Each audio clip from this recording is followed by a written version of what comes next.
एक जंगल में एक साधु बहुत सालों से तपस्या कर रहा था। वह पेड़ के नीचे बैठकर अपनी तपस्या में मगन था। उस जगह पर पानी की बाढ़ आ जाती है। सारे लोग इधर उधर भाग रहे थे और वह साधु अपनी तपस्या में मगन था।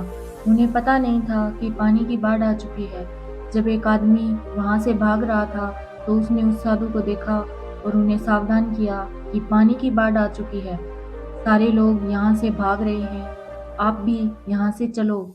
तो उस साधु ने कहा कि तुम जाओ, मुझे भगवान बचा लेगा। कुछ देर के बाद पानी साधु के गले तक आ गया। तभी वहां से कुछ लोग नाव में बैठकर भाग रहे थे।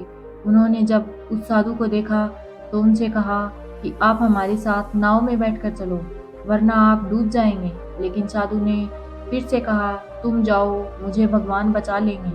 वह लोग वहां से चले जाते हैं। थोड़ी देर के बाद पानी बढ़ने लगा तो वह साधु एक पेड़ पर चढ़ गए।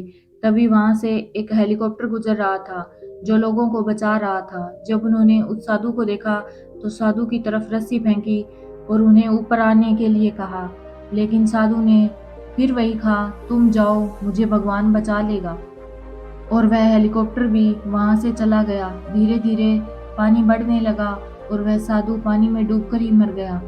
जब वो मरने के बाद भगवान के पास पहुंचा तो उसने भगवान से कहा कि मैंने आपकी इतनी तपस्या की, इतना आपको दिन रात याद किया, आपने मुझे बचाया क्यों नहीं? तो भगवान ने कहा, अरे बेवकूफ, तुझे बचाने के लिए 3 बार मैंने ही तो उन 3 इंसानों को भेजा था।